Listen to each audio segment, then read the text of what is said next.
At the beginning of the film, it showed a Mexican girl named Carla, who at that time was checking the health of her neighbor.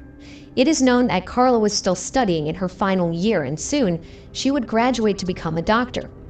After checking the health of her neighbor, Carla went home to meet his older brother. Carla's older brother was named Mario. They only lived together in the house, while their mother worked in a factory in the United States. Mario said that their mother had just transferred money for Carla's college fees, and Carla said that she would take the money tomorrow after college. The next day, Carla was studying and was told that she was one of the best doctor candidates at her university. Then, the scene moved forward to Mario, who wanted to meet one of the Mexican intelligence officers. When they met, Mario immediately told the officer everything he knew about the cartel, because it turned out Mario is an informant. So here, the intelligence officer asked Mario to disappear for a few days because the cartel had already noticed Mario's status as a police informant. The intelligence officer also said that many other informants had recently been killed by the cartel, and he didn't want Mario to become the next victim. Hearing this, Mario tried to stay calm and relaxed, while saying that he would disappear according to the order. On the other hand, Carla has just returned from campus, and she stopped by the money changer to take the money her mother transferred yesterday. Carla was suspicious of a person who seemed to be watching her. Carla tried to calm down and then contacted her mother, who worked in America. Carla thanked her mother and said that now she was taking the money. After taking the money and glancing at the person, it turned out that the person had gone. In short, Carla went home and was quite surprised when she caught Mario packing. Mario asked Carla to go with him in a few days, but Carla wondered what really happened, and then she was even more surprised when she knew that Mario had huge savings. Mario finally told Carla that all this time he was a police informant. At the same time, 2 cartel members arrived, and they had been sent to finish off Mario. Therefore, Mario and Carla rushed out through the back door, and a chase broke out. Unfortunately, in the middle of the chase, one of the cartel members was able to shoot Mario, and without hesitation, they immediately finished him off. After that, they also chased Carla, who now ran away to the car wreckage. After a long time, Carla accidentally found a tunnel, and she decided to go into the tunnel. After she was feeling safe, Carla tried to treat her wound on her hand first, before she continued to walk in the tunnel. Even though Carla was afraid and panicked because the tunnel was very dark, she still continued to walk. And after several hours of walking through the tunnel, Carla finally managed to get out, and now she was in a warehouse. Here, Carla immediately walked to the surrounding area, and she was very surprised when she saw an American flag, which meant Carla was now in America. Then, Carla came out of the warehouse and tried to look for someone who might be able to help her. Not long after, she saw a house and decided to go inside while calling the owner.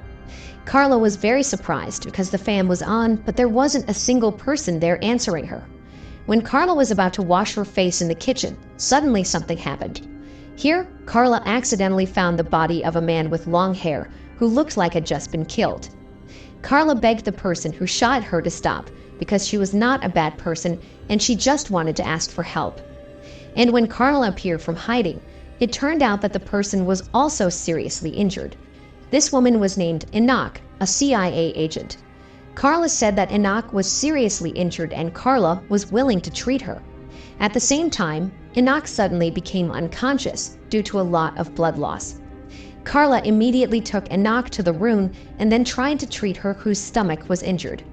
After treating this woman, Carla tried to find painkillers in another room, but suddenly she was hit by someone who had just arrived. When Carla woke up from fainting, the person immediately asked who she was and why she was in this place. Carla was just silent and didn't want to answer the question, but she said that she had just saved someone, Enoch. That man immediately checked Enoch's condition to prove Carla's words, and he also found the body of the long-haired man in the kitchen. This man's name was David, who was a member of the CIA. Unfortunately, David didn't understand what really happened to Enoch and the long-haired man because David had just arrived at the place. Then, David approached Carla again to ask what happened to Enoch and the long-haired man. Not only that, David also asked who Carla really was. David then explained that this place was a safe house belonging to American intelligence. It's impossible for Carla to suddenly come to this place because the place is very, very secret. Carla finally said that she came from Mexico, whose house is close to the American border.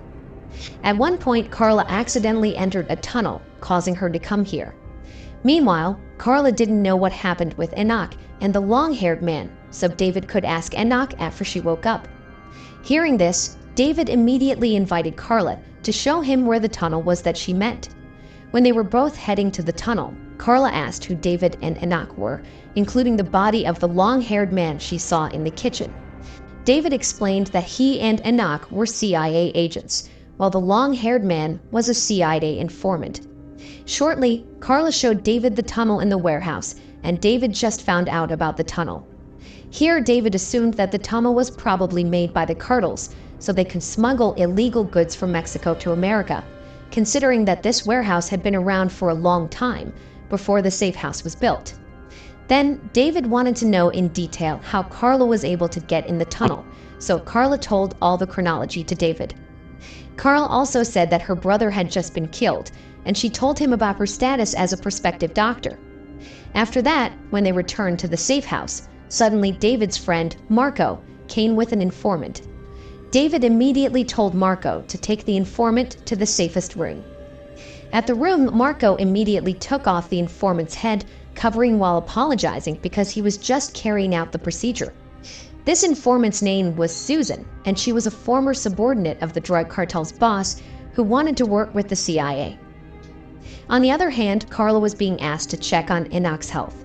Not long after that, Marco came and asked who Carla was. David then explained everything to Marco about who Carla was. After that, David told Marco to take Carla into the same room as Susan. At the room, Susan asked why the CIA locked her in this room. Marco answered that it was all for Susan's own safety. After that, Susan asked if Carla was an informant, and Carla answered no, saying that she was only trapped in this place by accident. Then, it was finally revealed that Susan was a former subordinate of a drug cartel's boss who chose to betray and would become witnesses at a trial. That's why she was taken to the safe house, so that the cartel mafia wouldn't find Susan's whereabouts. In fact, Susan didn't do this for free, because Susan would be paid handsomely by the CIA if she told the truth at the trial. Susan also said that there were two people who would be witnesses, and one of them was Susan's colleague, the long-haired man. Apparently, until now, Susan didn't know that the long-haired man was already dead. Meanwhile, Marco was with Enoch, and not long after, Enoch woke up and said that the long-haired man suddenly wanted to give up his intention to become a witness at the trial of the cartel boss. After that, the long-haired man tried to escape and attacked Enoch until she was forced to finish him off. Hearing all this, Marco could already guess, and he ordered Enoch to just rest. On the other side, David, who was still curious about Carla, sent Carla's ID card data to the CIA head office. Not long after, Marco came and explained what had happened to Enoch and the long-haired man.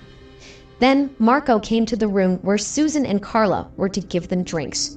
However, when the door was opened, Susan immediately came out and said that she wanted to go to the toilet. At the same time, a woman came in a car and approached the safe house. It turned out that this woman was the housekeeper in a safe house who always came once every 2 weeks, and her name was Margaret. At that time, Margaret was about to start her work and came in through the back door. Margaret accidentally saw Susan and Marco, who at that time were about to go back to the room after going to the toilet. David saw Margaret on the CCTV and immediately approached her, telling her to come home. David also gave Margaret transportation fees and would contact her later when the safe house is ready to be cleaned. After that, Susan and Marco came to David.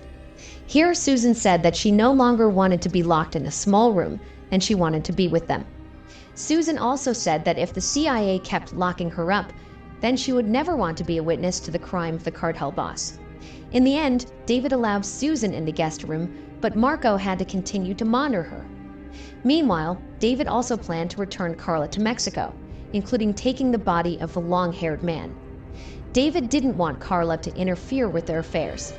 Shortly, David told Carla to change clothes, and she had to wear a cover on her head. After that, David took Carla to the car because at this time, Carla would be deported to Mexico. When they were far enough from the safe house, David allowed Carla to take off the cover on her head. David said that the head covering was one of the safe house procedures because unauthorized people should not know the location of the safe house. Then David asked where Carla's parents were. Carla answered that her father had died a long time ago, while her mother worked in a factory in America. The scene switched to Margaret, who was now at her house. Not long after, Margaret saw her boyfriend looking at Susan's photo on the laptop. Here, Margaret told her boyfriend that she had just met this woman. Suddenly, Margaret's boyfriend immediately wondered where Susan was. It turned out that Susan had now become a contest for the cartel boss. If someone finds or kills her, the cartel boss will pay the person handsomely. Long story short, Margaret and her boyfriend went to see one of the top cartel officials named Leo. Margaret's boyfriend explained that he knew where Susan was, the woman who would be a witness at the cartel boss trial. Hearing this, Leo looked shocked and immediately asked where she was. However, Margaret's boyfriend said that he wanted to ask for money first for the information he would give. After that, Leo contacted the cartel boss to tell him everything. And this was the cartel boss who had created a competition in finding Susan. The cartel boss told Leo to ask Margaret and her boyfriend to show first where Susan was. When Susan has been found, Leo just has to finish off Margaret and her boyfriend. On the other hand, David and Carla, who have now arrived at the border, and met with one of the CIA agents. David showed the body of the long-haired man, which will be taken to his country in Mexico. David also entrusted Carla because he didn't want this girl to stay in the safe house and interfere with the CIA's affairs. However, David's colleague explained that if Carla returned to Mexico, she would also be hunted by the cartel. It turned out that David's colleague already knew that Carla's older brother was also an informant, and now he was dead. Therefore, for Carla's safety, David had to look after Carla in the safe house until the condition was safe.